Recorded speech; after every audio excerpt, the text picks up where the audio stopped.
Yeah, what's going on, everybody? Welcome to another edition of the PrimeTime podcast. Man, apologies for being late, man. My internet is really acting funny today.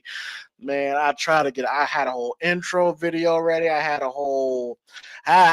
an intro ready and everything, but for some reason, StreamYard will not let me upload this stuff. It's being really, really slow tonight, man. StreamYard on some straight up BS right now, but you know what? That's cool though. That's okay. We're gonna keep the show rolling, and before we get started, please be sure to hit that like and subscribe button. Don't be afraid to share this video as well. Hopefully y'all have had a really really good week so far. My week has been very interesting. For those who may not know, I'm currently going through a fast right now. Currently going through a water fast right now, where I'm trying to go 5 days, 5 days with just consuming nothing but water, not eating anything, just 5 days without eating and just consuming water. And I gotta tell you, so it's been an interesting journey. I did it last year, so I'm trying to make this a yearly thing. But only been, drinking water. The past 2 days have been tough, been very tough for me. But hey, it's all about willpower, mind over matter. And if I can make it to Friday without eating nothing, then I accomplished my goal. So yeah, so pray for me, y'all. I'm almost there. I'm almost there. But yeah, let's go on and get into this, man. John Cena. John Cena's first heel promo since 2003. That's the last time John Cena ever cut a heel promo, was in October of 2003. It was No Mercy 2003 when he faced Kurt Angle, was the last time John Cena worked as a heel. And if you did not believe that John Cena is a heel, well, he is a heel now. This past Monday in Belgium was going to be the first time we had seen or heard from Cena since one of the biggest heel turns in wrestling history. Now, there's been a lot of speculation going on of what Cena should do, what should he wear, how is he going to act. There was a lot of hype and speculation about this because this is a big deal for a lot of people. Big deal for a lot of people, especially for those that grew up during the Cena run. And I got to tell you, I have mixed feelings on the promo. The more and more I heard it, the more and more I'm thinking it could have been a little bit better. It could have been a little bit better, but I'll get to that in a second, though. So I will say this. As far as Cena's performance in the promo, I thought it was really good. I thought it was a really good performance by Cena. Say what you want about John Cena's mic skills. Cena is one of the best. I hate to admit it, but he is one of the best. And I could tell Cena put a lot of time and thought into this promo segment here. And I don't know if it hit the mark, but it still did what it needed to do. It still did what it needed to do. I'm not going to go verbatim, word for word, what Cena said in the promo, but I just want to hit on some points here. And like I said, shout out to Hardy, Emotional Zombie, Wu-Tang, man. Salute to y'all, man. Hopefully you guys are doing well. Yeah, be sure to hit that like, subscribe button, man. Appreciate y'all, man. But I gotta say, just the sight of John Cena being a heel in 2025 is still crazy to see. It's still absolutely crazy to see because y'all know, some of y'all have been here from on this channel since 2013. A lot of y'all have come since 2013. And y'all know, we was in the trenches. We was in the trenches when it came to John Cena. And all we was screaming for, all we was clamoring for was turn this guy heel. Turn him heel. He's not liked. People don't like him. And the biggest thing that would annoy a lot of us was how John Cena would react to the boos and the criticism. He would just laugh it off. Just laugh it off. Just act like it doesn't bother him. And he goes, yuck, yuck. Hey, guys, that's why I love you guys. This is what I do this for. You can you can cheer and boo for whoever you want, you know. But a lot of us knew deep down it bothered him. A lot of us knew it bothered him. Look, we're all human at the end of the day, right? We are all human. Imagine going to a job for 20 years. You are the best worker at that job. You're the most accomplished. You get constant, Employee of the Month award, Employee of the Year awards. You get a good promotion whatsoever. You're doing good. But the people that you are doing business with is constantly telling you you suck. You suck at your job. We don't want to see you. We don't want to hear you. You've been there for 20 years. Cena balled up inside and he said everything that he wanted to say in this promo. So Cena comes out and he did something very interesting that threw a lot of people off guard. People expected, okay, he's going to come out wearing all black. He's probably going to come out wearing a leather jacket. He's probably going to be the complete opposite of what the John Cena character is. In fact, John Cena said back in 2012 that that's what he planned on doing, being the complete opposite. So that's what we all expected. But what Cena did here, what I kind of got to admit, is kind of genius. He did not change. He came out to the same music. He came out to the same gear he usually wears. His mannerisms are different. But he kept everything the same.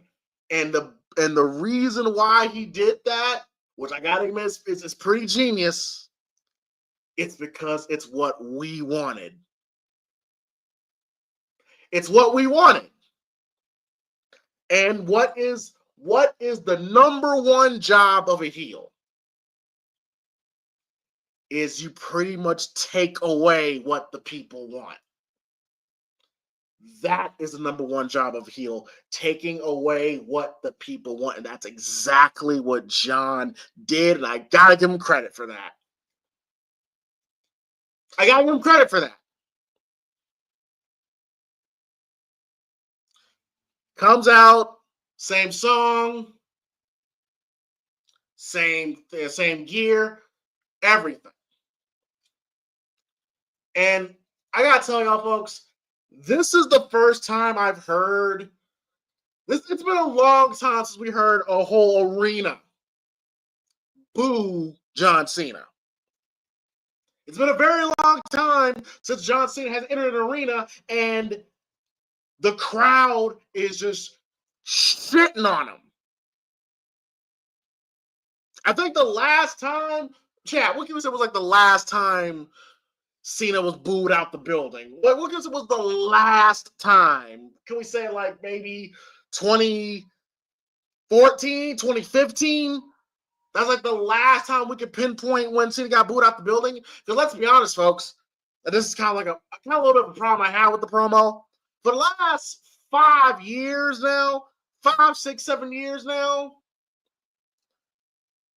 Cena's been beloved. Now you can say that, oh, that's just the John Cena fans that's grown up. That's taken over while most of the Cena haters have moved on. You can make that case. But John Cena, for the most part, has been beloved. Clash, Ken's guy says, Money in the Bank versus Punk. He's been booed out the building. Oh, he was booed out the building after that. Bro. The Cena hate train was it was a movement. It was a movement. I mean, of course, obviously it was a movement. Y'all know who I was associated with. It was a movement. But we haven't heard a Cena anti-Cena crowd like Monday in forever. I just gotta be honest. It was nostalgic for me. I'm pretty sure for a lot of y'all to have Cena come out and the crowd just tells him how much he sucks.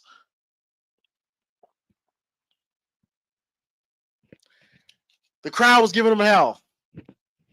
I'm sure that's what John expected.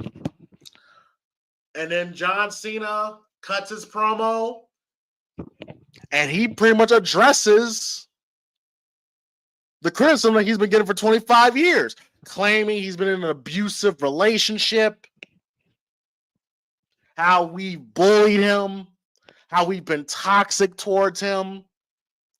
All he wanted to do was to make us like him. This is where I kind of have a problem.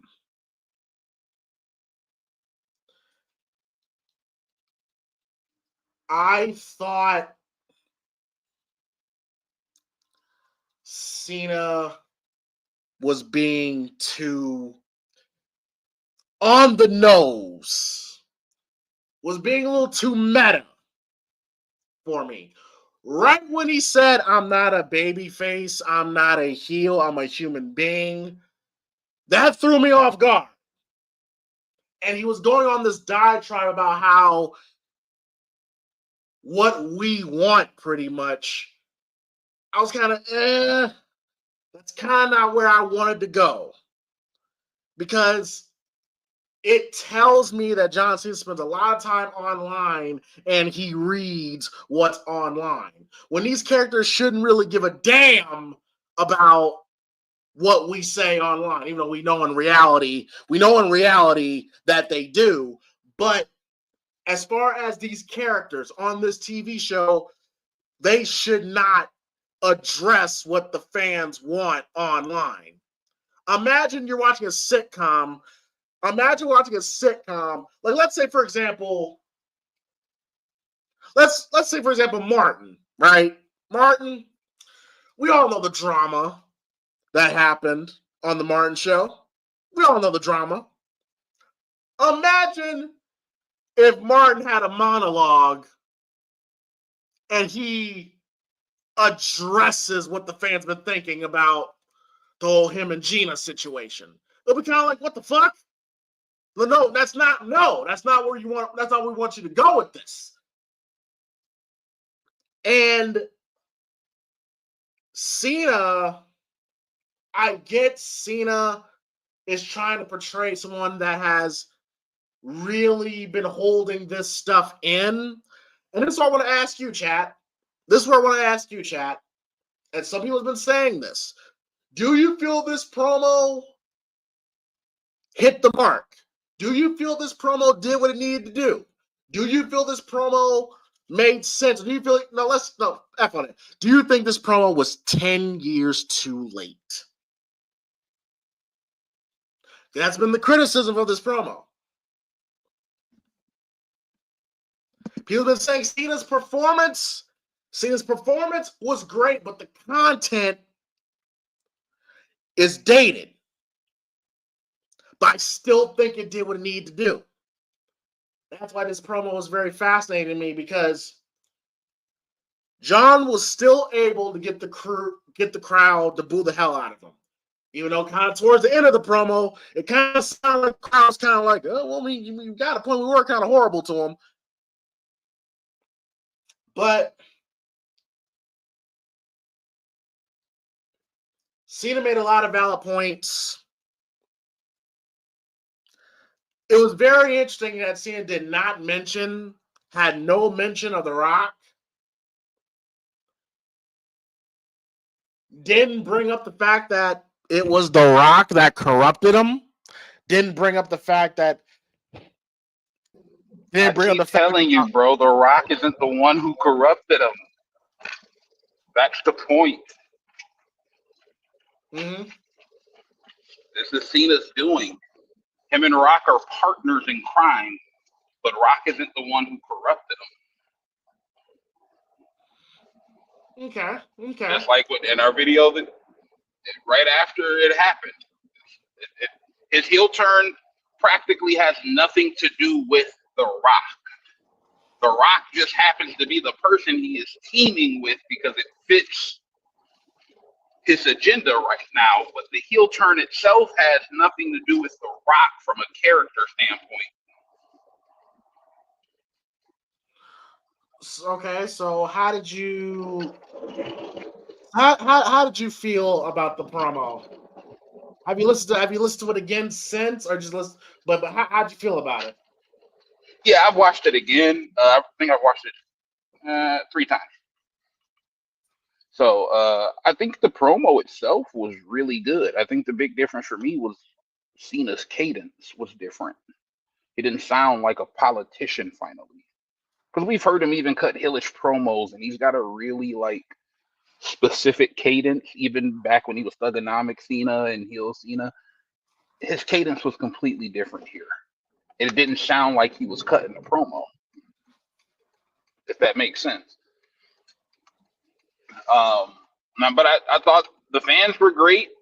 I know a lot of people wanted it to be the night after Chamber when he did it, but I think them being overseas, the fan reaction definitely helped a lot with it in terms of just the general vibe and energy. I think his reasonings were good.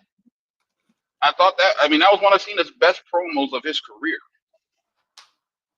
There's little things here and there that you can nitpick at what he said, yeah, whatever. But for 90% of that promo was fantastic in terms of just why he was explaining what he was doing. Fantastic. Okay, and I agree. And did you think the whole? Because I thought it was genius. I thought it was genius for Cena that Cena did this. That he didn't change. He came out the exact same way because again, he's taking away what the people wanted. In that sense, yes, but I don't. If this was almost any other time, I would have agreed with that. This is one of the things that I'm kind of like, okay, I like the fact that he did address it, but at the same token, him coming out to that theme music still doesn't fit with what was going on. I get the reasoning, but even with the merch, it said, the merch still had the same slogans on it, right? Like, at least change up the slogans on the shirt. The actual design of them can still be the same in terms of the, Cena on the front, saluting or whatever, but change up like his hat said, "Rise above hate," which anytime we think about Cena in that phrase, we go back to corporate Kane and all of that shit, right? Like, some of the phrase, that's the one thing I think he should have kind of switched up, or some of the slogans, and then just the little detail stuff. He didn't have to switch up everything though. Well, I think that's what he tried to get at, because he was trying to kind of accuse the fans of, that they hustle, that he truly lives this, but the crowd, including his own fans, they don't live that slogan. And this is where, so MG, how'd you feel about the him and Cody interaction?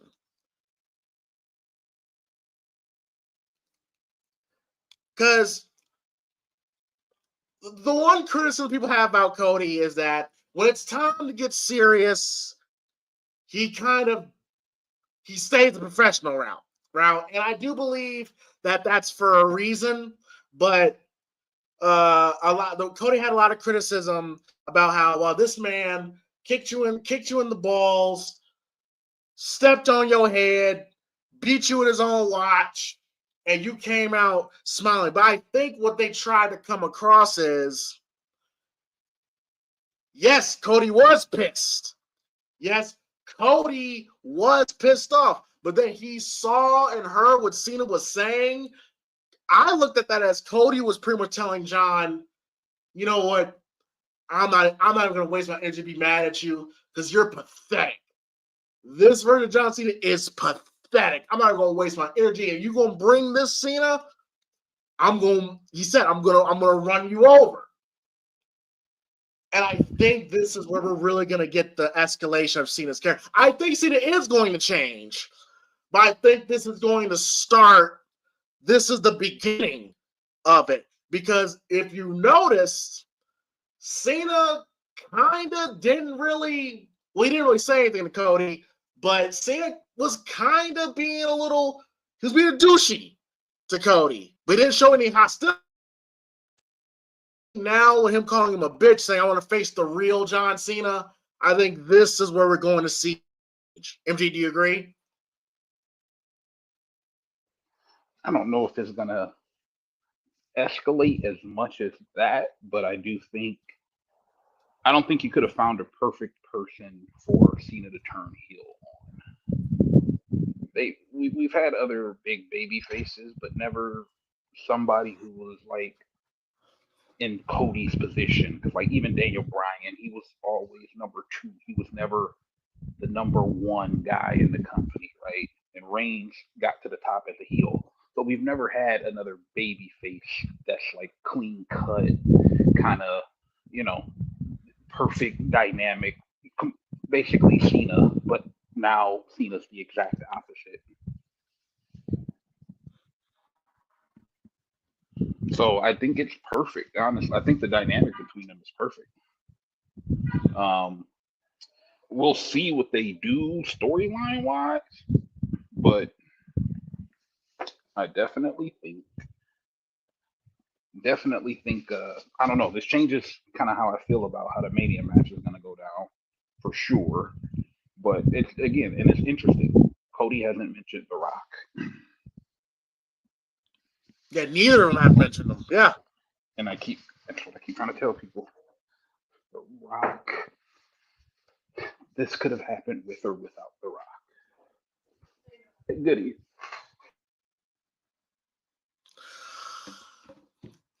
Yes. The more I'm starting to feel like that. I'm starting to feel like that more and more.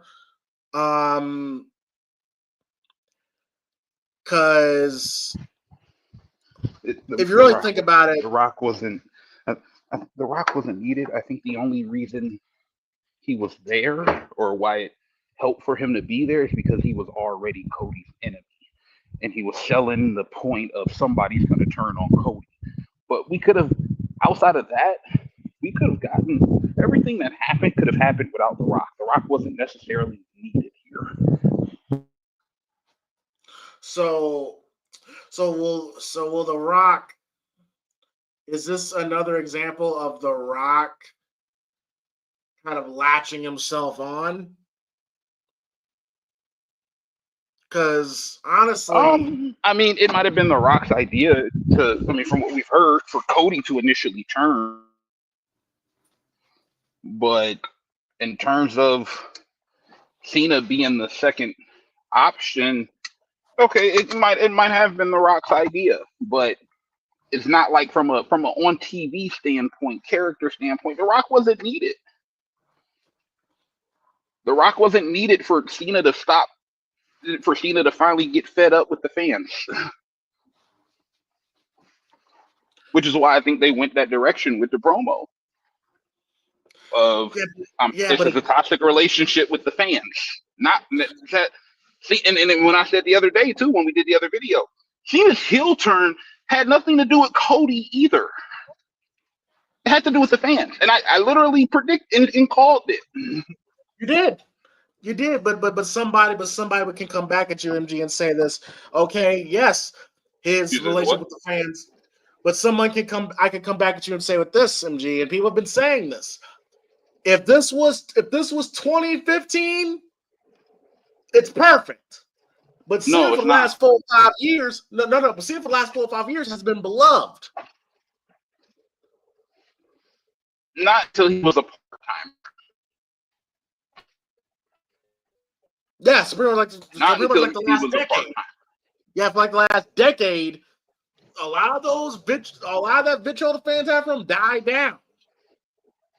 Bro, Yeah, but people have accused me. People have accused me of liking Cena because I've yeah, dialed but back on the Cena. when Cena comes out, there's still the "you suck, let's go Cena sucks" chants. There's still those elements there. They haven't disappeared. I have not heard him since Cena in these past, especially when they last like 4 or 5 years. Yeah, but those chants are still there. They still happen. Like they didn't disappear just because Cena has been. But that's the thing. You don't see Cena as much, so certain things you won't notice as much either. Though, like remember, Cena's basically only wrestled like once a year for the last like 3-4 years. Outside of the 1 year where he wrestled on day one when he had the tag match against the Bloodline, like he's pretty much wrestled once a year. Mm-hmm. So like it's not like there's been a lot of like a big amount of time. Like yeah, when he comes out to cut a promo, yeah, okay, yeah, people could cheer, but people cheered, BKM, Oh shit. right? Like, and I'm Oh just shit. saying in general, like even the most hated people when they're not on TV all the time, but then they show up on TV, they do get cheered. It's not because people don't. It's not because people like them or dislike them. They're getting cheered because they're there. Like you bought tickets to go to a show, and this person showed up for the show that you happen to be at.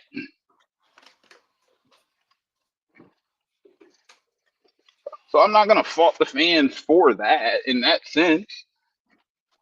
But it's not like a bunch of people were sitting around saying, "I can't wait for Cena to come back" either.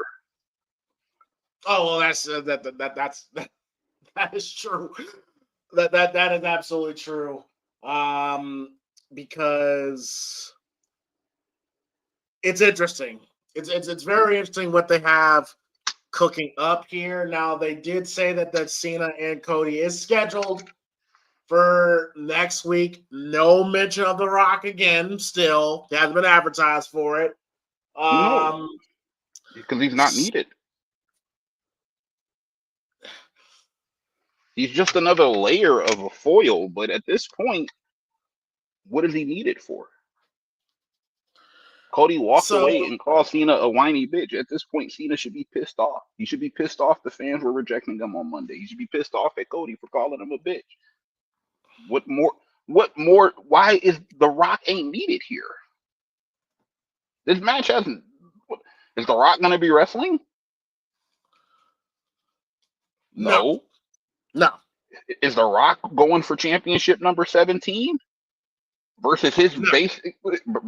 basic replacement in Cody? No. It's Cena. And Cena's and Cody's trying to prove the point that no, I'm QB1. This is my show. You were the old news. I used to fuck with you and look up to you because you were the guy who held this spot before me, but now you did some foul shit. So now I gotta stop you from getting number 17 and show you who's the real number one guy. I think people are trying to overcomplicate it because we're used to Brian Garrett's and The Rock trying to tell people, oh, there's more to the story. Keep your eyes open. People are trying to overcomplicate it. They did it last year where they kept saying, oh, there's more to the story, this, and that. And all it was we got a tag match.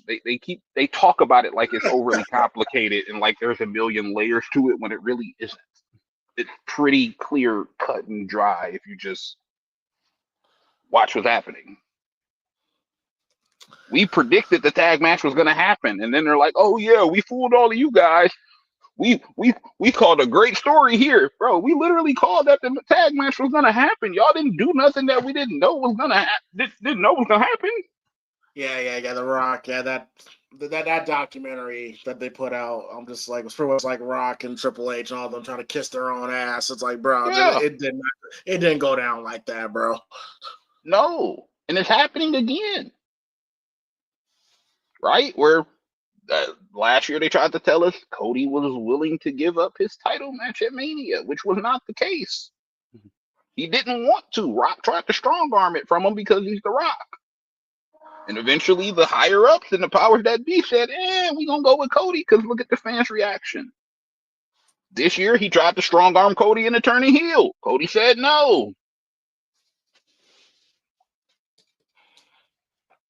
Right? Like, they're falling into some stuff and they're acting like it's planned. They tried to act like it was planned that the fans were going to go crazy and reject The Rock, and The Rock was planned to turn heel all along. That's the biggest thing that annoyed me. Yeah. And this year, again, is going to be the same thing. It's going to be like, oh yeah, we planned on Cena turning heel from jump. We planned on this. They weren't. Well. Let's not forget. It was Cody, and they were setting it up. No, let's not forget there were now in terms of the heel turn or in terms of the match between Cody and the Cena. The heel turn. I don't. The match I think was still going to happen, but I meant the heel turn. They're gonna act like the Cena heel turn was always the plan, like that was always the direction they wanted to go with things, and we both know because they can't tell us that a show we're watching on a weekly basis something else was planned to happen when we're seeing things unfold. First of all, if they were gonna, if the Rock plan, first of all, you mean to tell me that the Rock? This is a stupid idea. So the Rock's plan. The Rock doesn't want to be a heel, and now that he is a heel, he still hates it. This is why he keeps saying, I'm not a heel. I'm not a babyface. No, but hear me out though. So you mean to tell me, okay, so Cena and Cody was the plan. So Rock's plan was to turn Cody heel versus a babyface John Cena? Yes. That is dumb. That is just like last year was dumb.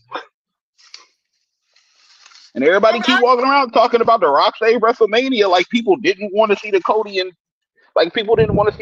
Roman to begin with. I'm not gonna say it's dumb because there are people that want to see Rock and Roman too. Of course, but again, if people really wanted to see Rock and Roman more than Cody and Roman, the fan reaction of Cody losing his spot would have been nowhere near as big as it was, which forced them to change their plans. I agree. You think The Rock willingly came back and said, yeah, I'm going to be the bad guy here. I don't want to be the guy who saves the day. I don't want to be that guy.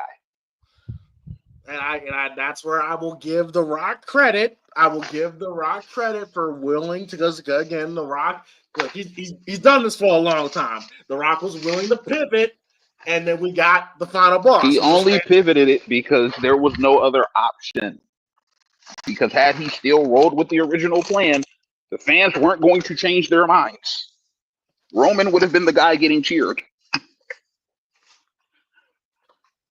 He only pivoted it because there was if he didn't, he was going to look stupid.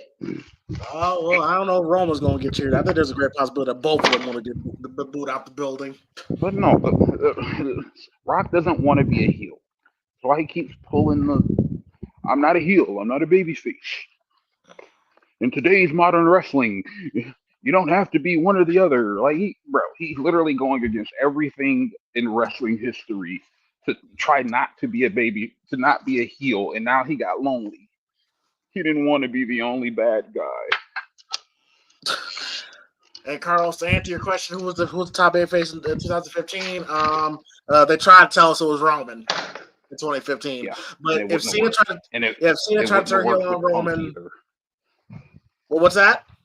It wouldn't have worked with Punk either as much as Punk was. I don't know about that.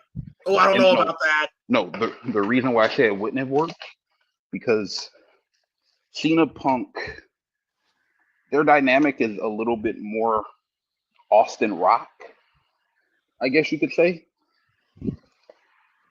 Whereas Cody Cena, their dynamic is I'm who you used to be. I'm the new you. I'm the new and better you. Right? The Punk Cena dynamic would have been a lot different, and I don't think it would have worked the same.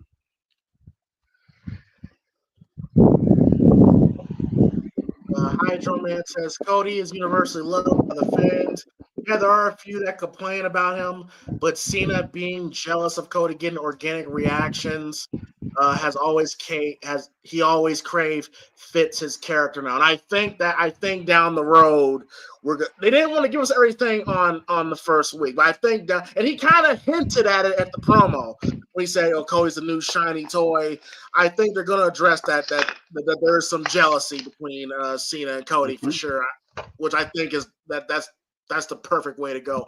Hell, hell, Cena, I can see Cena cutting this promo about how he says the fans are not with hustle, loyalty, respect, because I can see Cena saying this when things got tough for me.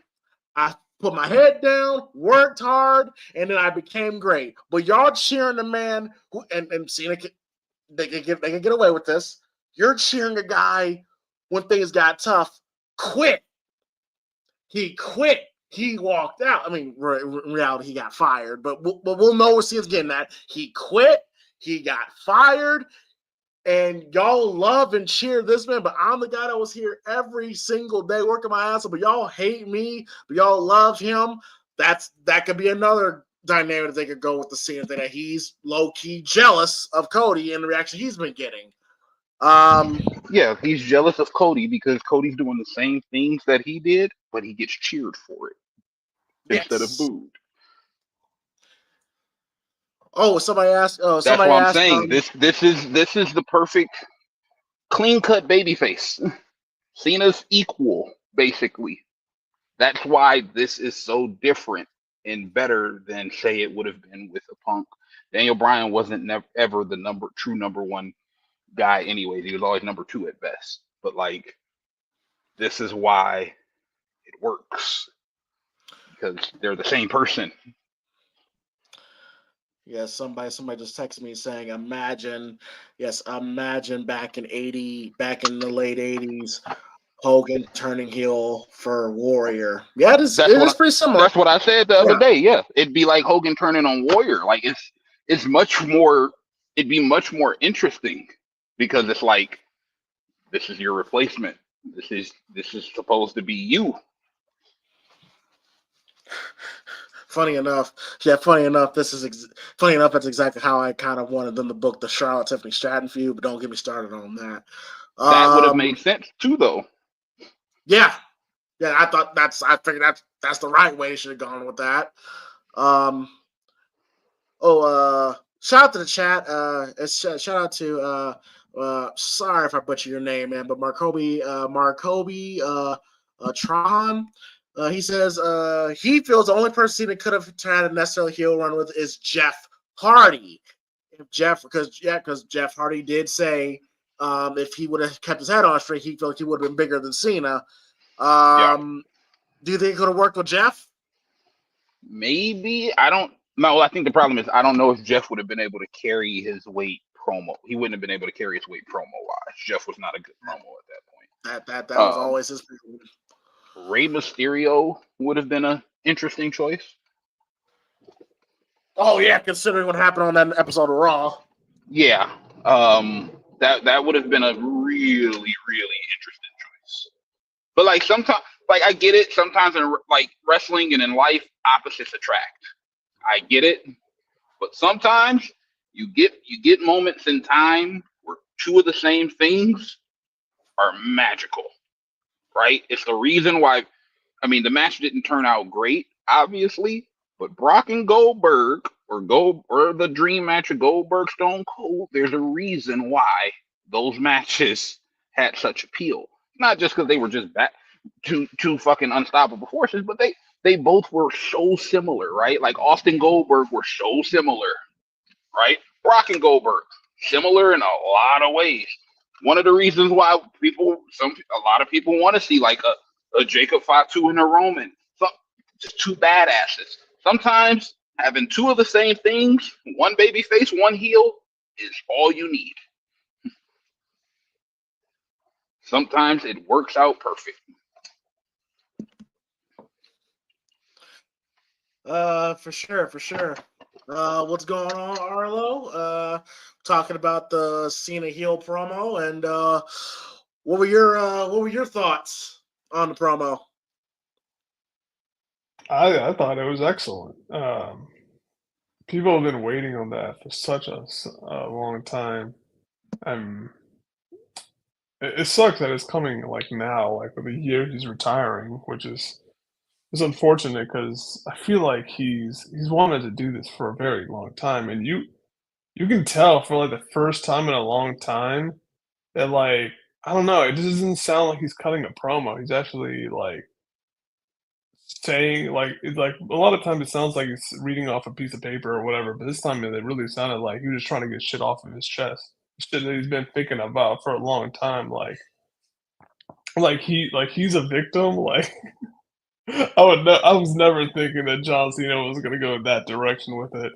And then like he made fun like you can't see me. You even went like, it's always about C Nation, but what about John? And I was like, oh no, he went there too. I can't believe it. And then at the end of it, he just dumped everybody. So I'm like, wow. John Cena broke up with everybody, including his fans. With like, he got the Cena's "Let's Go Cena" ones as well, and they zoomed in on that little kid. Like, what the hell's going on? I thought I was gonna go watch my That idol was John Cena. that had no Nope, you're reason to just be gonna as get funny as it. traumatized, and you're gonna be called say I don't care about you right to your face. But yeah, I was never thinking we're gonna get like a "fuck you Cena" chant, "shut the fuck up," and then they did like the goodbye chant and everything. Um, Probably the most interested in John Cena I've ever been in. So, this is a long time coming, probably, 17, 18 years too late, but I'm still gonna enjoy it because I think that I think Cody's the tip of the iceberg, but I feel like there's a lot of feuds that he's gonna get into, especially around, SummerSlam and Money in the Bank stuff that I think he's gonna really cement his heel turn and make it like special, but also that he's not. It's gonna be maybe Survivor Series. I mean, I would like to see him versus The Rock. But I feel like that's bubbling on the surface, and I feel like they could really easily get into that. But I don't know if Cena's gonna want to wrestle at WrestleMania next year. But we'll see. But yeah, that was excellent. Yeah, we'll see. Because I think Rumble, well, end of the year he's supposed to be done. So Yeah, December. Yeah, It's the worst I don't. time. Yeah, We're just getting to WrestleMania season. I Like if it was think Mania, that makes more sense. But I think he probably has some filming and stuff. yeah, and I I think he just wanted to be able to put like a precise mark on it. Yeah, yeah. But right before Royal Rumble and WrestleMania is certainly a time. Yeah, it is a and weird time and to kind of time like too, because the rumor's been that his last show is going to be a show in Boston. So and we know Mania ain't gonna be in Boston. No, I'm man, excited for him to what's it called headline WrestleMania though. I did not think they were gonna go back to that. I thought it was like Roman Reigns or bust at this point because he's headlined every WrestleMania since he won the Royal Rumble in 2015.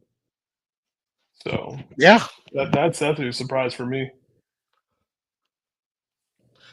yeah. It's gonna be really interesting because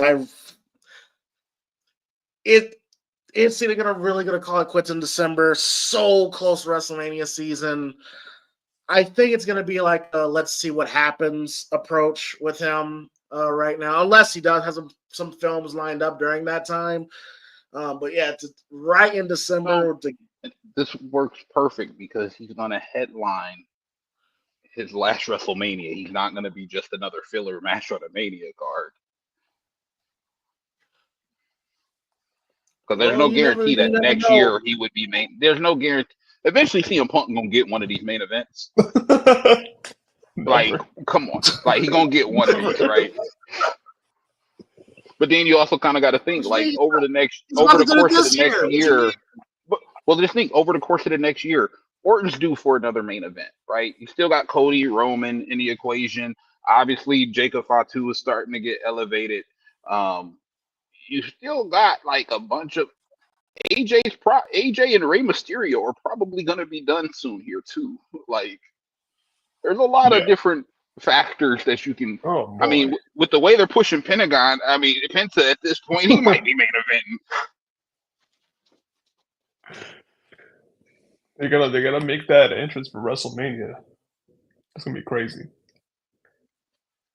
But yeah, they really ain't done shit with Rey Mysterio besides Dominic's storyline. But they keep adding stuff. Like they dropped the ball heavily with him. Like I don't even know what they're doing. They dropped the ball on Rey Mysterio. Like since he's came back, like with 2019 or 2020, besides the Dominic storyline, I don't even remember anything he's done. 6 years. Oh, that's a good point. Yeah. Well, wait, you had to feud with Seth. I don't remember that. Seth tried to take his eye out. Oh, is that when he was trying to get with his sister and stuff? That angle? Yeah. That was a part of it. Yeah, Buddy Matthews. Oh, and he had the feud with Roman when Roman threw Dominic out the ring. He didn't throw him; he powerbombed him. Be specific. That changed Dom's life forever. That was the start of Dom saying, "You know what, fuck my dad." Yeah. And ever since Dom's went bad, he's not done shit. Well, I think and on top of that, I think there's a really good chance that we are about to see Braun Breaker get elevated too. Yeah. I think it's time. Dom might be walking out of Mania. Dom or Penta. It's gonna be one of those. Damn. That's where my money is at this point. If it's not Dom, then it'll be Penta. If they don't do the multi-man match, then it'll be Penta. But if it is a multi-man match, I'm gonna put my money on Dom. Now, MG, you said that this promo kind of changes how you feel the Mania match is gonna go. Do you think like what do you really think Cody is gonna beat Cena? Because here's the problem. When we first, after Elimination Chamber, my initial thought was, okay, and then we got the Monday night promo, right? And it was like, CM Punk might be the guy who beats Heel Cena. I don't think that's going to be the case. Thank you. I think Cody's going to be the guy to take the title back off of Cena. So I expect Mania to kind of be just the start. Not, I thought, Mania might have ended up being, Cena beating Cody. Then, we kind of just move on and Cena's going to be feuding with all these other people. But I think it's going to end up being kind of similar to after Cody lost to Roman the first time at Mania. He loses the belt, and then there's a bunch of obstacles for him to get back to Cena because people want to see the babyface chase. They're doing like classic babyface shit with Cody. So that's my assumption on what this is going to look like.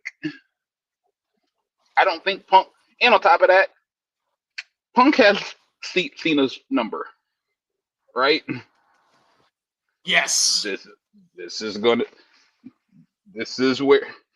where you do good business, and Punk is going to lose that match to Cena finally. I think that might be SummerSlam, maybe, but I think that's probably what happens. It's 2 nights this year. 2 nights at SummerSlam, I think, right? Yes. Yes, and I think Yeah. I definitely think I think there's I think there's a lot of stuff like kind of changing right now, and there's a lot of wrestlers that are going to be in a different position after Mania than they are now, for good or for worse. But you can definitely kind of see that some people are getting phased out, some people are getting pushed. Like who? You could definitely see Solo is getting phased out Damn. Oh, as being that was what happened. like you can see it, right? Damian Priest. Yeah. We know at one point they were really big fans of him and they wanted him to go far. That has went backwards. Yeah, he's hit his ceiling. Right? Some of the people like Bailey, right? Some of the people like some of the other tag teams like New Day, which, you know, the heel turn, it was great when it happened. We have barely seen them since all of that shit went down. That's pissed me off. Right? The LWO shit. The American Alpha thing was not working, and so they just said, you know what, we're just gonna have Gable go solo. This is basically them bringing Gable away from his new Alpha Academy. Like in reality, right? Like, so they're right. Shinsuke, he's kind of on his way the other direction. Yeah, he's pretty got one foot out the door at this point. Honestly, I think LA Knight is a transitional U.S. champ. I would be very surprised if Jimmy or Jacob, if either one of them did not walk out of Mania as U.S. champ. I would be very surprised. Is Jacob even in that mix right now? I mean, pretty much, yeah. No, they keep sticking him with fucking Braun Strowman. Well, yeah. Which one of these matches is either the U.S. title match or the IC title match. One of them is going to be a multi-person match. So what's going to end up happening is at some point, if it's a multi-person match for the U.S. belt, all of them will be involved, whatever. But if not, what's going to end up happening is it's going to end up being Jacob versus fucking Jimmy in a number one contenders match. That's kind of where it looks like it might be going. Or maybe a fatal four-way on like a random SmackDown or something, right? Because there's no other pay-per-views in between. So, oh my God, bro!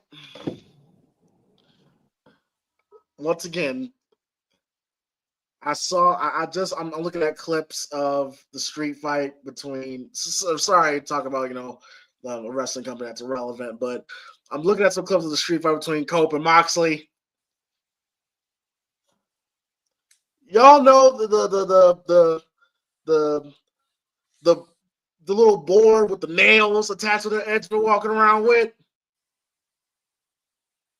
Like Janice, like Abyss used to walk around with in TNA. Yeah. They had a spot. They did a spot. This is on live television, people. They just did a spot where Edge suplexed Moxley onto that shit, onto the spikes.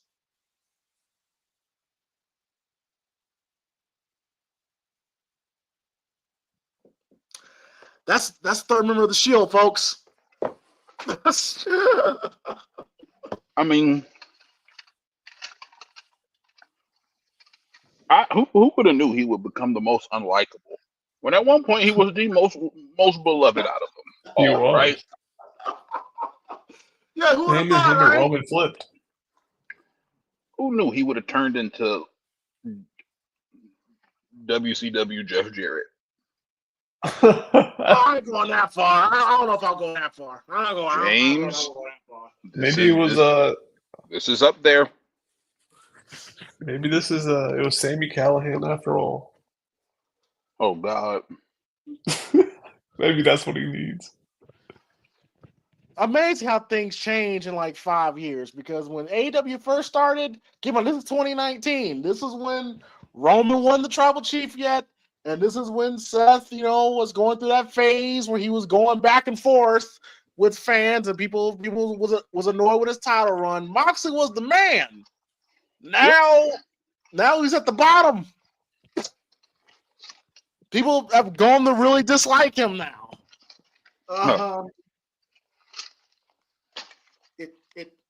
Yeah, but say Jeff Jarrett. I ain't gonna say. I mean, Jeff Jarrett was Not just boring. WCW Jeff Jarrett. I remember those days, but Talking about something. You ain't gonna say Jeff Jarrett because he's boring. What the fuck do you think the fucking Death Riders have been? They've been terrible. They've been terrible. WCW Jarrett was always boring. Yeah. Yeah, I was about to say, Moxley wasn't crazy. always boring. You said he wasn't always what? Moxley wasn't always boring. When he first came in, he was the shit. True, but he is now. That's how we get complacent. I just looked at that, so I'm just like, yo, and Edge, bro. Edge, you're better than this, bro. But damn, okay. So yeah, so that's your little your main talk about AEW, like anybody gives a damn.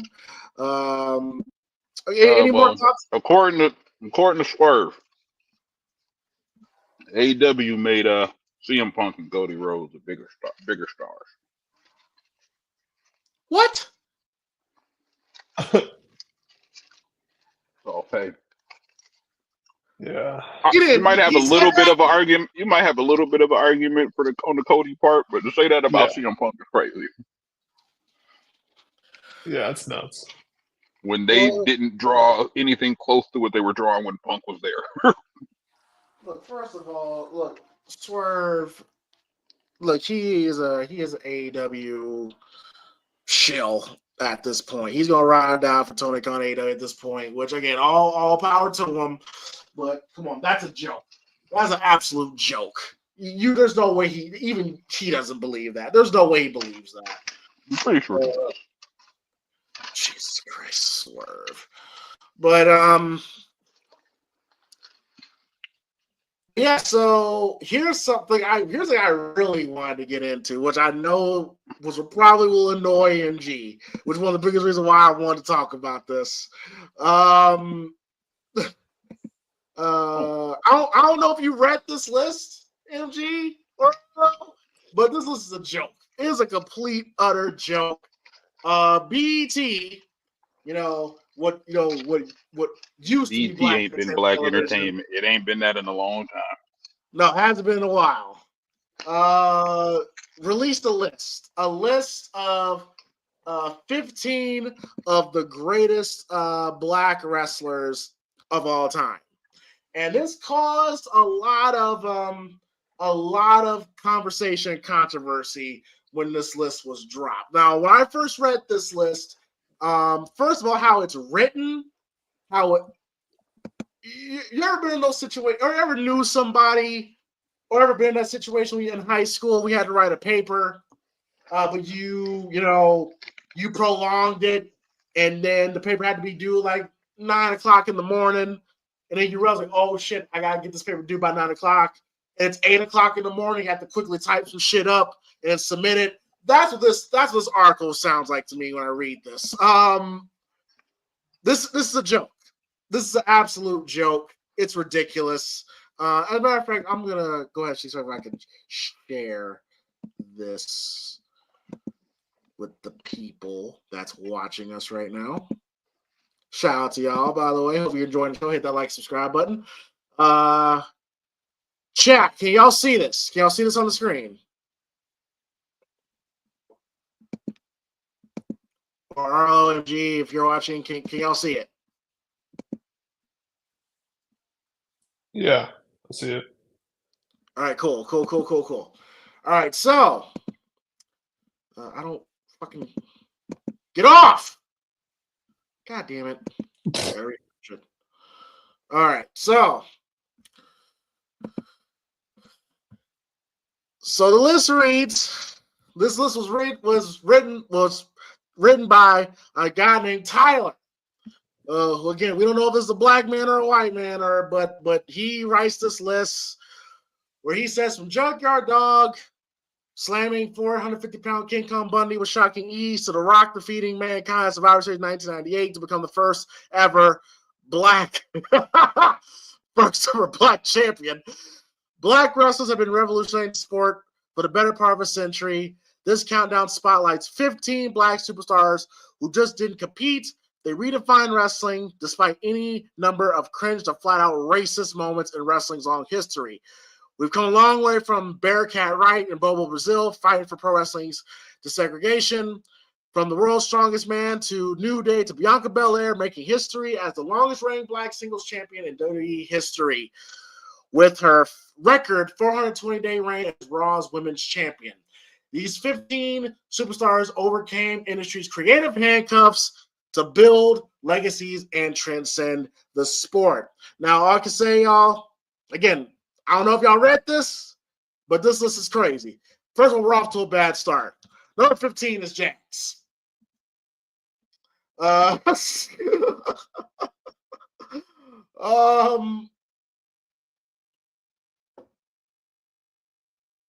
MG. Jazz.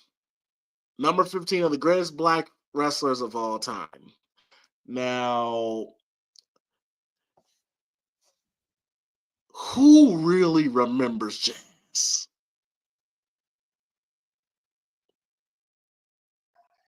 I mean, are you really asking me about this?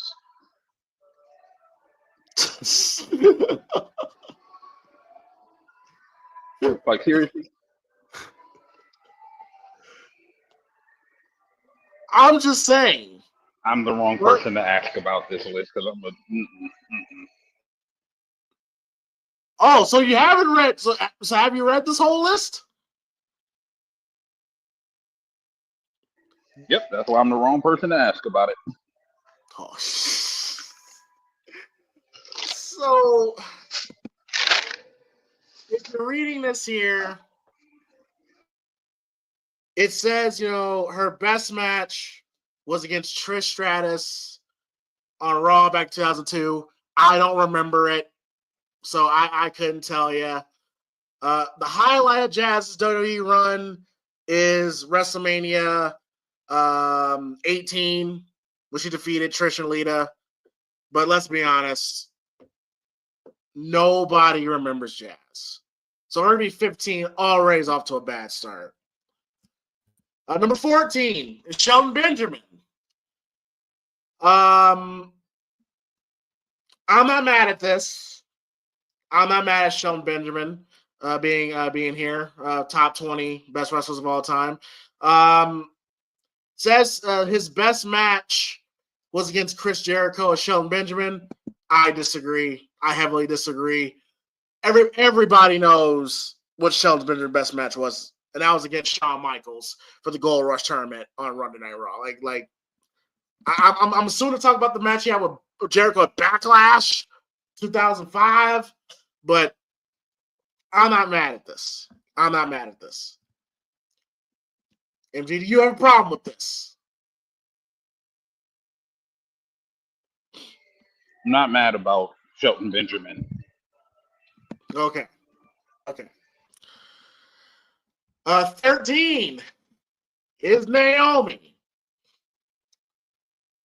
Now, already, I got a problem. The fact that Naomi is above Shelton is crazy to me. Trinity Fatu used to be under a much different moniker. That's simply Naomi. She now goes by the Funkadactyls, were valets for alongside Brodus Clay in an attempt to get Naomi more airtime on her debut on Raw. She cast in all that potential even after some gruesome injuries early on. She's now one of the most popular women on the roster. And it says her best match here was SmackDown's Women's Title Six-Pack Challenge, WrestleMania 33. Now, I can't even tell you what the last. I can't really tell you what was the greatest Naomi match. I didn't see her run in TNA, so. Arlo, how are you feeling about this list so far? I wish Queds was here. I think he will have a lot more opinions on this than we. Yeah, Shelton deserves to be on here. Let me ask you, James. Where does it say this ranking comes from? Just WWE? No. I think this is a fully, like a fully BET article. Because if it was from WWE, I'm certain WWE would have like tweeted it out or whatsoever. But no, because Naomi's best match is probably against Jordan Grace for the TNA title. Yeah. True. And you know how I know TNA is not included here? Where's Awesome Kong at? I mean, we haven't got there yet. We haven't got there yet. I So. mean, she's probably not on the list that you say. And then for the She's people, not on the list. And for She's the not people on that the hasn't read the list, if he hasn't read the list, they don't It's know. probably WWE list then, so yeah. All right, so after Naomi, we got Jacqueline. Miss Jacqueline, or Miss Texas for the OG wrestling fans. Made her debut in 1989. First black woman to win a WWE championship for a company. Says her best match was against Chavo Guerrero, SmackDown of 2004. Now, I have not seen a lot of Jacqueline's matches, but I can tell you that there's no way that's her best match.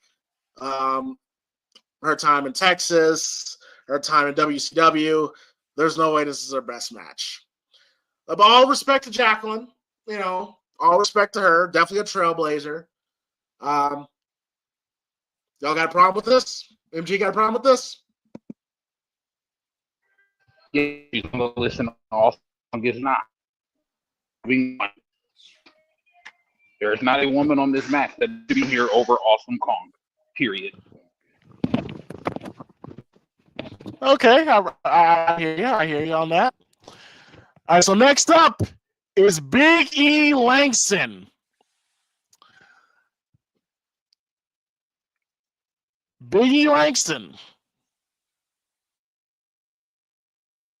Number 11. His best match where he cashed in on a Money Bank contract on Bobby Lashley. No. Big E had some really good matches with Apollo Crews, and in fact, him and Bobby Lashley had a better match. I think it was like the week after he cashed in. So Big E, this was before Shelton. I think he's like the last guy on here, right? The last guy. Yeah, before Shelton is kind of crazy to me. I'm not going to bother asking MG about that.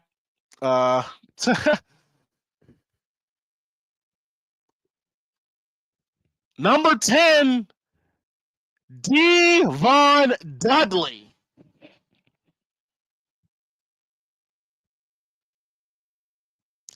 Devon Dudley is the number 10 greatest black wrestler of all time.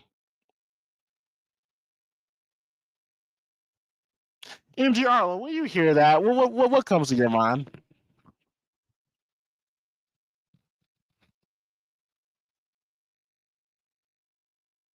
Nothing? Makes perfect sense because look, I'm not gonna crap on Devon Dudley. I'm not gonna shit on Devon Dudley. But the number 10 greatest black wrestler of all time, like come on. Like they say here, he was never a world champ. Devon, arguably the greatest black tag team champion of all time. I don't know if I even agree with that. Who would you have? Greatest black tag team champion? I mean, it says in the article. Got Booker T. Got Stevie Ray. Like, Okay, that's fair. That's Just wanted to see what yours was, but yeah, this being number 10 is like if Matt Hardy was the 10th best white wrestler of all time. But Matt Hardy did more. At least he did more. Yeah, I'm saying Matt Hardy than was Devon better. did. Yes, yeah, Matt Hardy was better too, but still, he would never be number 10 on that list. Even if, yeah, he would never be number 10 on that list. He's like in the hundreds. But Devon is number 10. That's crazy. And they have his best match, Hardy Boy Dudley versus Edge of Christian, which I'm like, really? That's a group effort, but all right. TLC SummerSlam 2000, which is a great match, but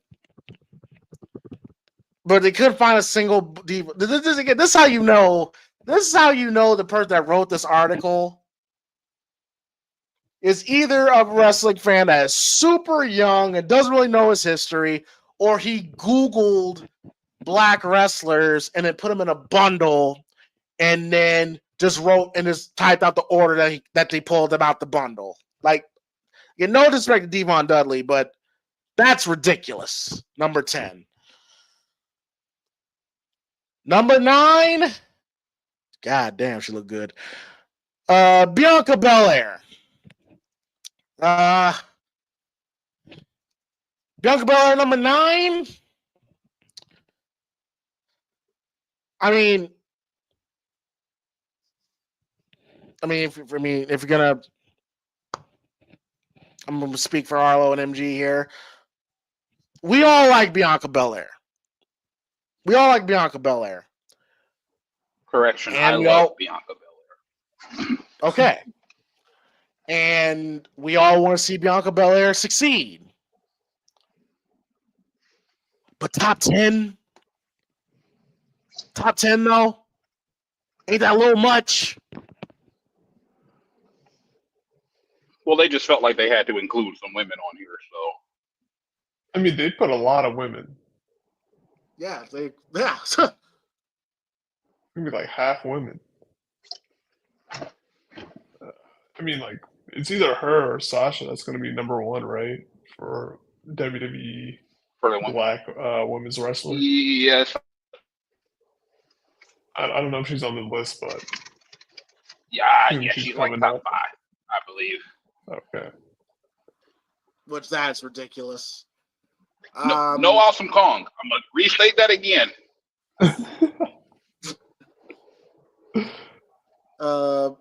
Bianca, they have Bianca's best match with Becky Lynch at WrestleMania 38. I will say that's Bianca's best Mania match thus far. But her best match, to me, was with Io Sky at Backlash. Like, that match was fucking insane. It was incredible. But Becky Lynch was her best Mania match, I could say confidently. Top 10 is that's okay. No, the match with Charlotte was better too. When she wrestled Charlotte? Wasn't on Mania. She wrestled Charlotte. What pay-per-view was that? She did.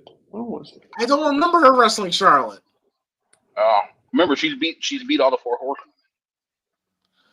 Except Sasha, I want to say, because Sasha was she beat Sasha too. She beat Sasha. Yeah. She's beat all the 4 horsewomen. Since when the hell did she wrestle Charlotte? I don't remember that at all. Chat, if you guys can look up. I want to say they were both on SmackDown still. Chat, if you could look up when she wrestled Charlotte, like, please put it in the chat, because I do not recall that at all. I mean, damn, you think that make more of a big deal, but damn, okay. I don't think they put up like the match yet. That makes sense. Like they've like put a bunch of like these big time matches for like SummerSlam or WrestleMania. I don't think they've had one of those yet, but they've had matches. Oh, okay. Okay. I'll have to look that up because I do not recall that at all. All right, so number 8, Bobby Lashley. I'm not mad at it. I'm not mad at it. Should be higher. He should be higher for sure. But clearly they didn't see his TNA run either.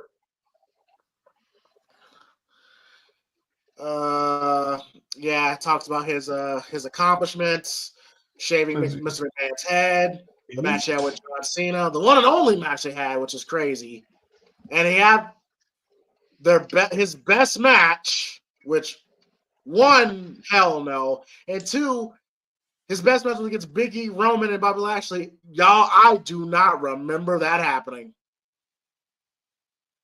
This is on an episode of Raw in 2021. Big E, Roman, and Lashley fought.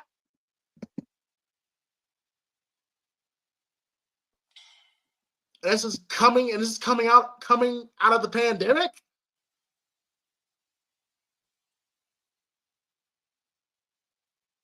I guess. I don't know. I don't remember that match at all. Oh, okay. All right. Number 7 is Ron Simmons. Farouk.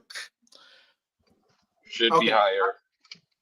Okay. You're going to get real mad when you see one of the names that's ahead of him. First of all, one, enough is enough. All right, okay, look. First of all, they say his best match was against Ahmed Johnson in 19. First of all, nobody has their best match against Ahmed Johnson. Ahmed Johnson was fucking terrible. Nobody has it. This is how you know. This is how you know they really wrestle fan like that because, bro. All right, fine. First black WCW champion, icon. Look, we all love Ron Simmons for what he's done, but we're already off the rails this list. So let's go to number 6. Junkyard Dog. How the fuck is he ahead of Ron Simmons and Bobby Lashley? I agree. I absolutely agree with that. There's no, and this is him justifying it. There's no black history in a lot of ways without Big Daddy Ritter from Wadesboro, North Carolina. Your neck of the woods, Arlo. The Junkyard Dog was the face of black wrestling in the 80s, a time period that wasn't the kindest to our talent in the ring. After injuries cut his time short on the Green Bay Packers, Sylvester Ritter grew to prominence as the crown jewel of Mid-South Wrestling promotion, where he transitioned to WWE in 1984. He was an instant success and fan favorite. His match at WrestleMania 3 showcased the possibilities of performers in the squared circle. And they say his best match was against was against Macho Man Randy Savage at the Wrestling Classic tournament final match. I'm assuming that's in 1986. No. If you want to see the best of Junkyard Dog, watch him in Mid-South. That was the best Junkyard Dog. WWE Junkyard Dog, drugs, past his prime. He was a cartoon character. Pretty much what R-Truth is now. Pretty much. It was just a straight up cartoon character. Like, if you want to see the best Junkyard, it was in Mid-South. And also, you got to think about this. It's really tricky when you put guys like Junkyard Dog in here because, there's not a lot of footage of him out there. And that was during a time back in the territory days when black wrestlers didn't really have a run at the top like that. 9 times out of 10, they would come into a territory, pop the town, do business, and it would leave and go to another territory. So it was very rare for black wrestlers to stay at the top at one promotion because it didn't happen like that. Also, I don't see Abdullah the Butcher in here. I don't see.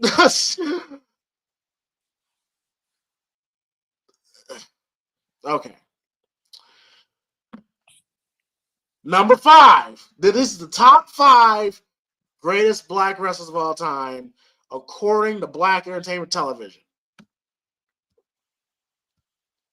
Sasha Banks.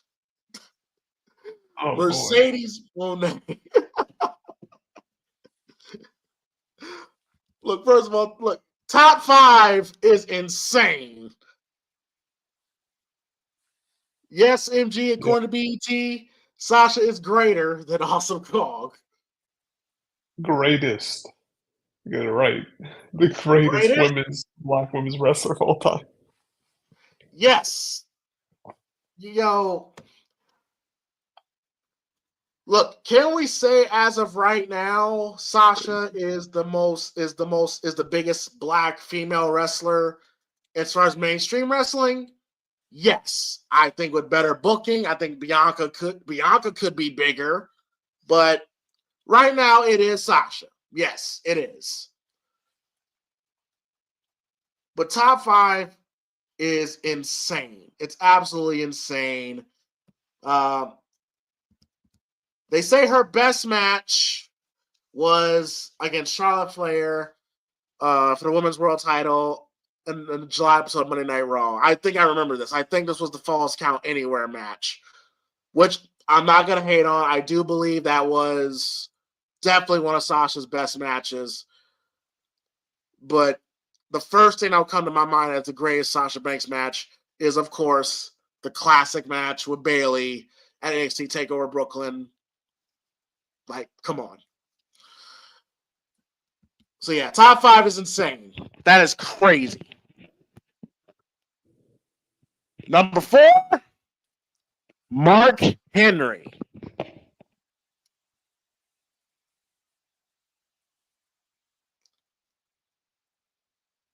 Once again, no disrespect to Mark Henry.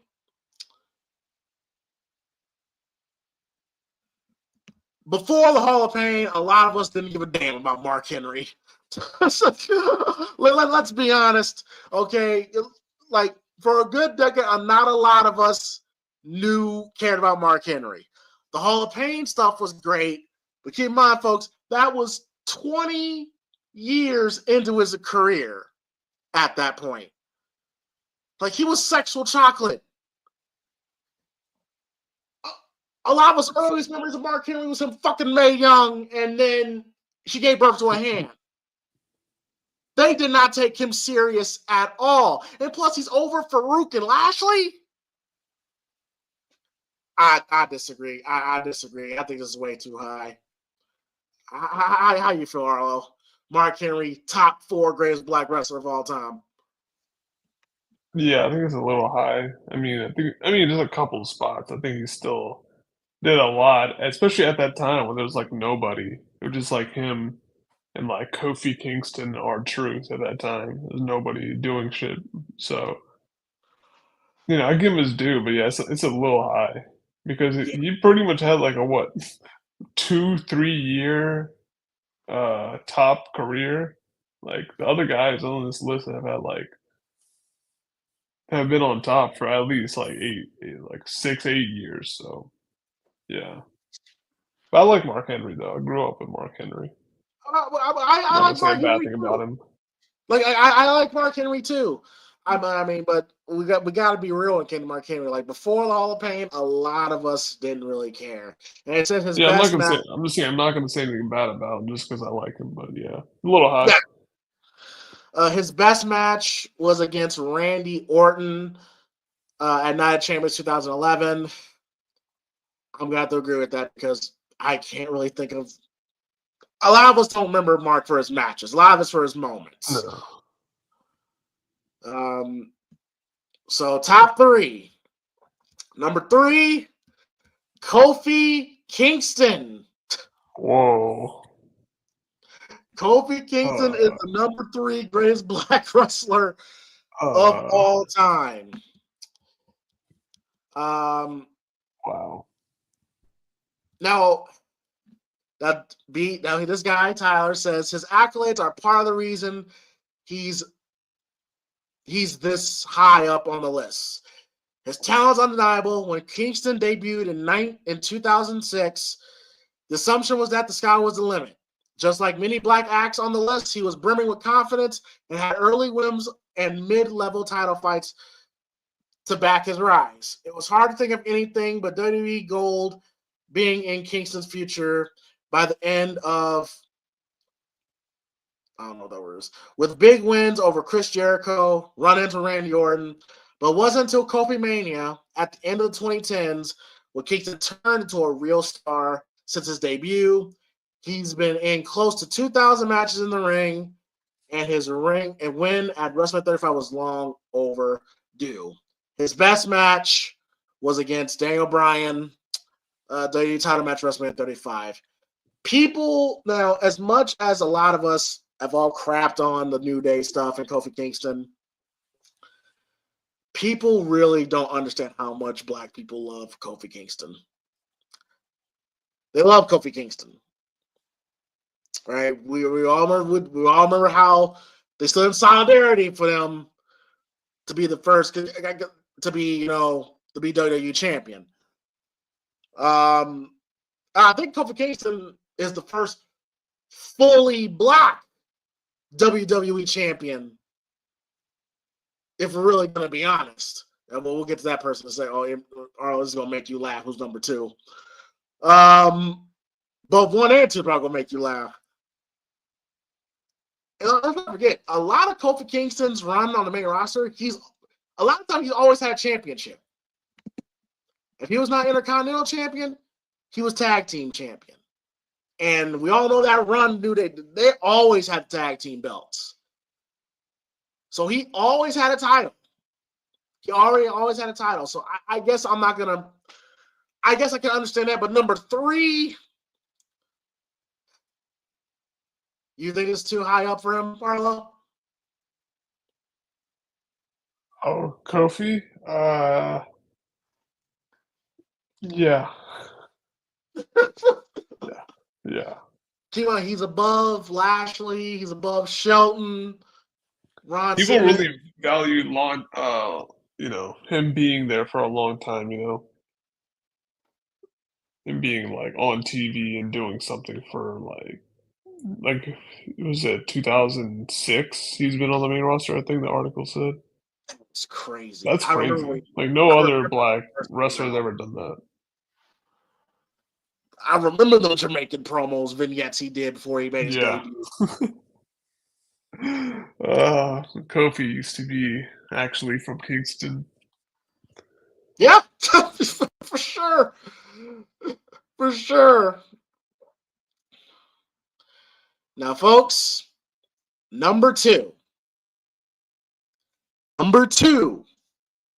Greatest black wrestler of all time. Y'all ready for this? Here we go. The second greatest black wrestler of all time, The Rock.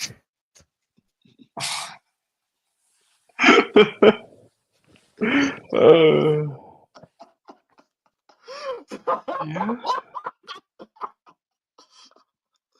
It's definitely a pick. First of all, this is one hell of a rib.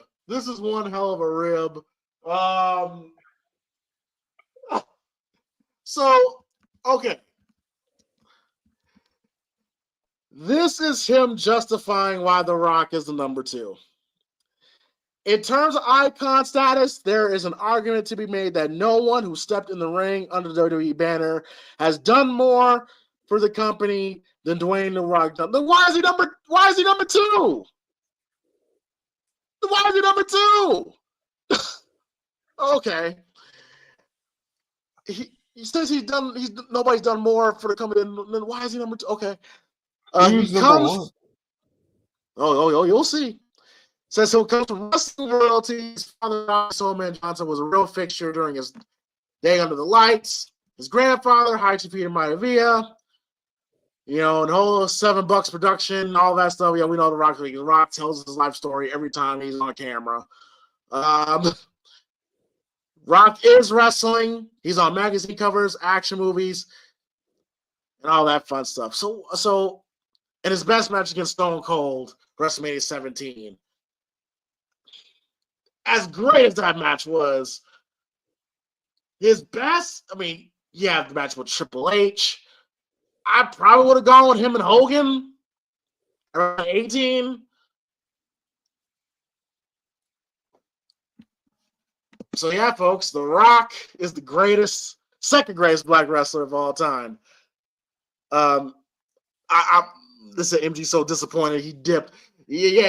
I figured this was the one that Ron pissed MG off.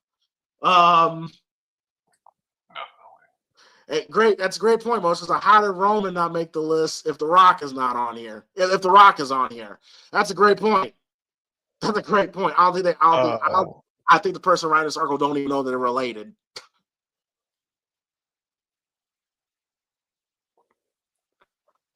Yeah, go ahead, Arlo. Yeah, but I mean, Roman's not black at all. Neither is yeah, okay, yeah. I mean, he wouldn't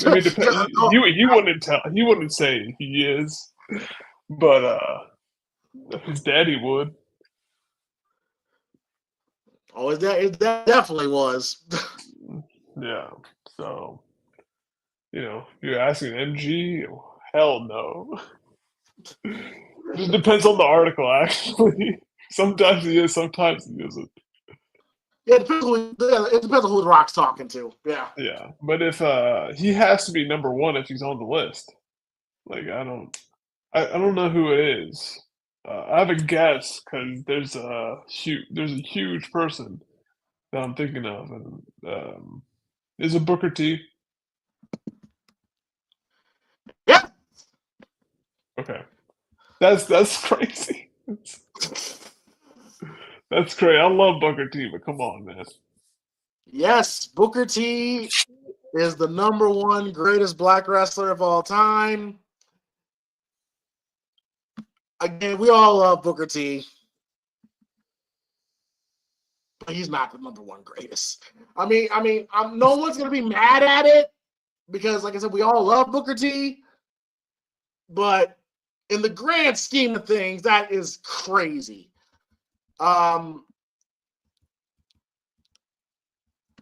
Say his best match was against The Rock at SummerSlam 2001. No, it was not. No, it was not even close. I didn't even like that match, but with him and The Rock, honestly. In a lot of ways, Booker T has achieved more than any other black wrestler to ever lace up his boots. More than The Rock? Okay. A double Hall of Fame inductee, both as a single act, as a tag team duo with Stevie Ray, a world champion and a valuable asset to the company, who didn't know they needed him so much when they took a dip in 2006. Booker T became so valuable for WWE and wore so many hats when they needed him that Kurt Angle once said that Book was one of the greatest to ever do it, one of the 5 greatest to ever do it. How many wrestlers are popular enough to run for mayor for Houston? He lost. But all right. He didn't try. Yeah, sure, he tried, but yeah, he lost. The fact that there's no New Jack on this list is crazy, but that's just me. No New Jack. Someone mentioned no MVP, no Tony Atlas, no Butch Reed. Tony Atlas, yeah. Like this list is no Arnie Ladd. No Ernie Ladd. Again, this list was a troll. Again, where's our truth? Thank you. Exactly. Yeah, R-Truth. Gotta put R-Truth in there. This list was a troll. This was a troll. This was a troll list, and I first believe the person that wrote this went into it making it a troll list because the names he got on here, like I knew it was off. I knew this was gonna be rough when they put Jazz 15. I'm like, oh shit, okay. Yeah. Very inclusive list, a lot of women. You know, they gotta give them their just due, even though they really didn't even start wrestling until until 2015. But put them in there. But don't put Awesome Kong for some reason. No. One of the women that changed the entire business, but okay. Yes, Don't make MG. We just finished the list, and the three Your boy. yeah. They got The Rock at number 2. They got Dwayne as number 2, and they got Booker T ahead of him. Do you have any response to that? I'm okay with Booker T, but how the hell is The Rock even on the list? He didn't even acknowledge he was black until like 5 years ago. He's Samoan. He's part of the bloodline. He's not part of the New Day or any other Harlem Heat. He's not part of any other black. He was with the Nation of Domination. Yeah, he turned his back on his people to go team That's the up. last time. He turned his back on his people to go be Samoan. That's the last time he trusted black people. Not putting that man over. Bubba Ray spent more time being black than him. I mean, come on now. All right, come on now. Look, The Rock was in the Method Man video. Like Rock dressed, carried himself like a black man. Like, come on now. Yeah. But He don't dress like a black man. Stop it. The man be walking around. Leather vest bumping leather, and he was still rolling around bumping Elvis. He ain't no black man. Stop it. The man was rocking up the Versace shirts, the Rolexes, bro. Yeah, rolling around, listening to the Elvis, listening to the music that other people stole from us. Everything about The Rock says anti-black. In his movies, he dates the most pale white women. The Rock is everything anti-black. Well, that's not true. Like Adam Sandler had a black girlfriend or wife in a movie before The Rock did. I mean, The Rock Just talked pointing about that out. I mean, The Rock went on Essence. And he talked about how much he loved black women. They're the most strongest And people we on ain't the planet. never seen him with one. We ain't never seen him with one. That's crazy. That's crazy.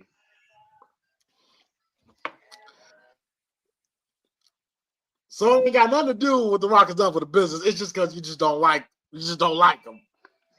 No, he didn't want nothing to do with us. And I'm supposed to be okay with him being on a list that's about us. So while he's rolling around trying to be some terrible version of a Samoan Elvis. And thank you, Oblivion. Yeah, you're right. He was with Janet. That's a black woman. He was not woman. with Janet. They had literally just met at the end of the movie. He was not with Janet. Yeah. He asked her out. Yeah, how do we know he didn't fuck her over since he don't like black women? When have you ever seen The Rock at the cookout? He don't be there. He be at the luau with his Samoan. He ain't never been at the cookout though. He ain't never been at the cookout though. Oh, the luau. When you seen the Rock with anything related to black food? Yeah. Yeah, he's saying mahalo.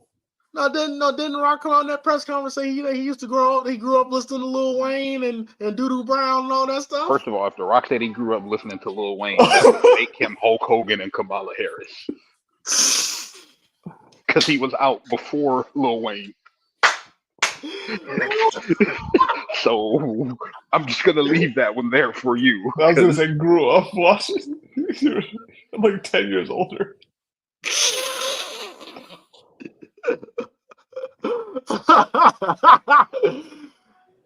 And again, James, His favorite artist is the very man who stole the music from our people.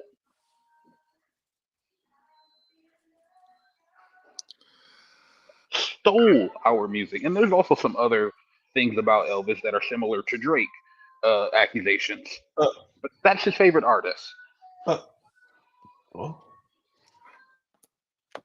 Well, so Wu-Tang Which Man, that's a the great Drake, question. which Elvis's aren't necessarily accusations; they can be proved.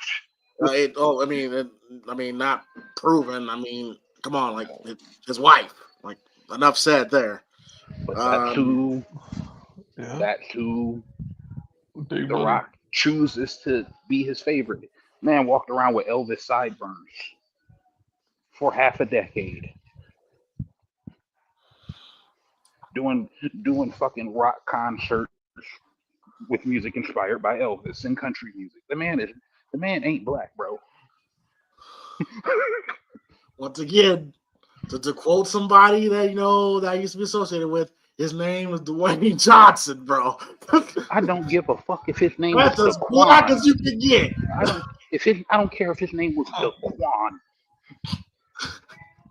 So Dante not Daquan. DiVincenzo is blacker than The Rock. So who tell me? So is Kamala Harris blacker than The Rock?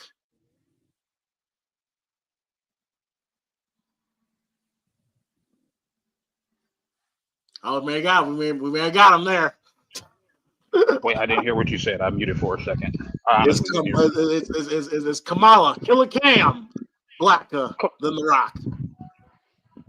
Hell, they might be the same. They're both liars. That's for sure. That's for sure. Yeah, when have we ever heard The Rock speak out against black tragedies? Unless something happened to the Samoan community, bet he gonna roll up 50 deep in that fucking pickup truck.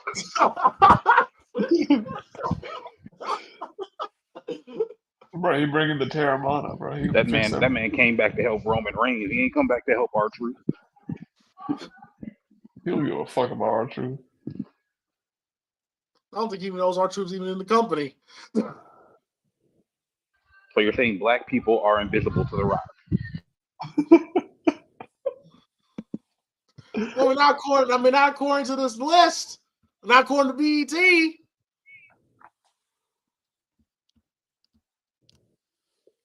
Look, man. Look, regardless, I mean, if we had to really think about it, MG, who can you say really is, in your opinion, the greatest black wrestler of all time? It's gotta be Booker T.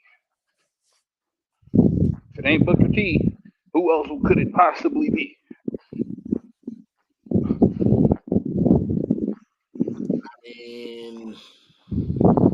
I was gonna say Cody, but that wouldn't really fit here. All right, bro. Okay, all right. But no, on the serious note, it's Booker T. The greatest? Nigga, you act like it's somebody that's an obvious better choice. I mean. You saying that like the greatest? Like, nigga, who else is it? I mean, he's one or two if you think The Rock's black or not, to be fair.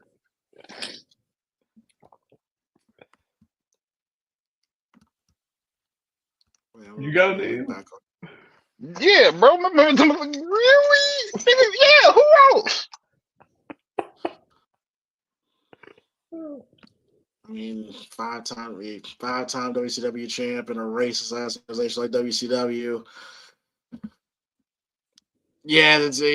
Looking back on it, yeah, it's kind of like no denying. And I was just going through the people that they left off the list, like Arlo mentioned the Ernie Lads of the Road, Ron Simmons, Bobo Brazil, Dominic though, yeah, Dominic thinks. I keep in mind Dominic's a little older, but yeah, Dominic feels that Ernie Ladd, Ron Simmons, Bobo Brazil, you can put them as number one. You can, honestly. Hydro Man says Booker T. Bad News Brown, that's another one. Yes, that's another one that didn't make this list. Like I think you mentioned, New Jag didn't make this list. No.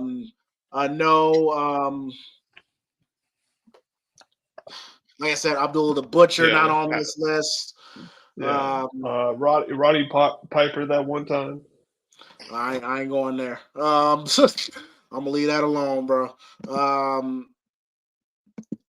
Then you got there's another black wrestler. My God, what was his name? He was a flippy guy. Oh, God, I think he was like Funk Master in 1997 for WWF.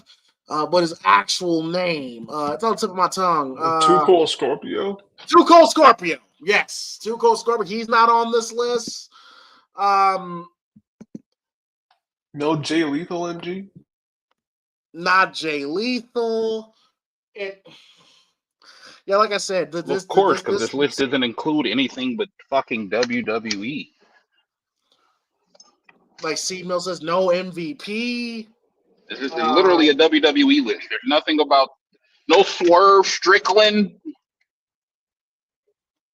a Black World Champion, or the most recent Black World Champion.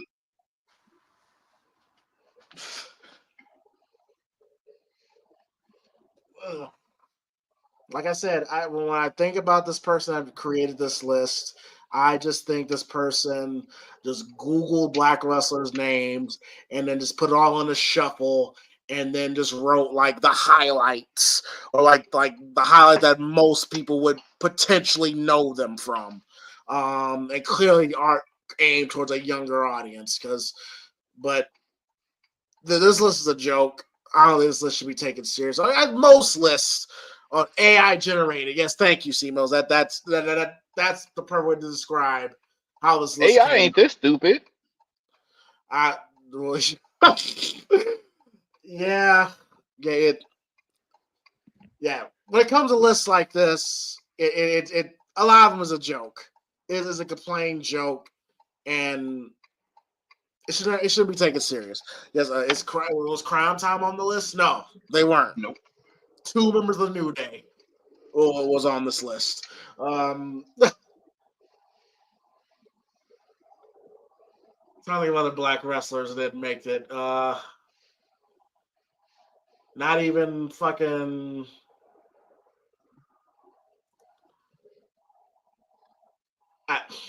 Kamala. Yes, no, Kamala. Kamala not on this list. Styles says Ezekiel Jackson, D'Lo Brown, no D'Lo Brown, exactly. This is terrible. It's a terrible list, absolutely terrible list in my opinion. And yeah, BET, aka the Tyler Perry Network, strikes again, y'all. No Viscera. Yep, Malcolm X. Yep. Shout out to y'all, chat, for rocking with us tonight. No D'Lo Brown. No D'Lo Brown. No Monty Brown. Come on, the alpha male. No Monty Brown. Monty Brown. I don't know if he would have deserved to be on the top 15. Now hold on. Hold your horses on that one. Oh, okay, yeah, maybe I'm just basing it off potential because Monty Brown could have been something in this industry, man. He really could have.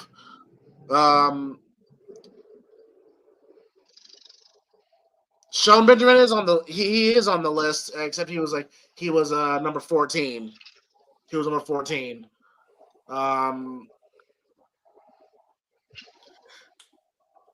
But yeah, y'all, if y'all want to read this list, it's on Coco Beware. That's another one. Okay, now we're kind of reaching here. Yeah. So like the guy with the bird.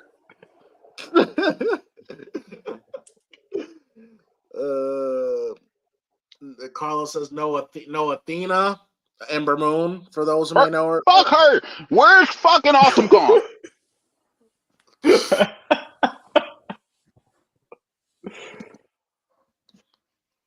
There you go. There you go. Yep, there is no Awesome Kong on this list. There's no. Those are our thoughts. Yeah. But yep, that's the list. If you guys wanna read this list for yourselves, it is on the BET website. So yeah, there you have it, folks. But I think we're going to go ahead and wrap it up there, folks. I got one final thing. Just they real didn't quick. even put The Rock's dad on the list. That's how you know he don't fuck with black people. Go ahead, Arlo. Yeah, I just had like one final thing. If everybody can give out like what's one thing that they're looking forward to in for WrestleMania. What's the one thing that's like, yeah, this is the main reason I'm watching everything that's going on with this person or this angle. Just real quick. I would have to say the Cena Cody situation. I want to see just out of curiosity. MG? I would have to say,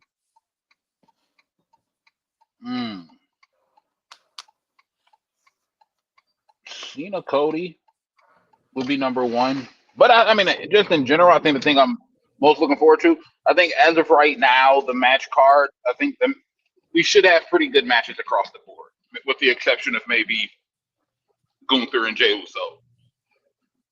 Yeah. But that match is going to be more about the moment than the actual match. So yeah, I think for everybody is probably the same. But where Braun and Jacob Fatu end up, I'm really interested to see what their future is. At the very least, we'll get Braun and Penta. So if it's a singles match, which I ain't complaining about that. Oh yeah, that'd be great. By the time we get to Mania, Penta will have 8 more layers of pyro. So, because they added another thing this week, they added the little. Are you serious? Shit. They added the little red shit at the beginning of his entrance this week. By the time we get to Mania, his pyro's gonna cost him $10 million alone. Godly, man. Yeah. Every week they add something to his entrance. Hell yeah. And he was super over too. Like, he was super over. Bro, but the way they keep pushing Penta, bro, you may have to put him in the conversation to be like in that world title picture. Because damn. Yeah, that's why I think they about to put the IC belt on him. Maybe that's what it feels like. Yeah, you definitely say the future for WWE is looking very promising. You know, got all the NXT talent, you know, that's coming up. You know, and they've got, you know, the Braun Strowman, not Strowman, Braun Breaker, the Jacob Fatus of the world. Yeah, the future is looking good. I will say it's looking good for WWE right now. But yeah, so we're gonna get out of here, folks. Thank you for another episode for the PrimeTime podcast. I'm PrimeTime Dave Thomas with the Mad Genius himself. And hit that like and subscribe button, and I will be sure to subscribe to the PrimeTime Movie Network and also PrimeTime James Thomas, which is my professional wrestling channel. And also don't forget to check out the wrestling tributes shorts I've been doing. Those are a lot of fun to create for sure. I definitely have a lot of fun uploading those shorts for you guys. And yeah, we're gonna get out of here, folks. Hit that like, subscribe button. We appreciate the support, and we'll talk to y'all later. We are out. Peace.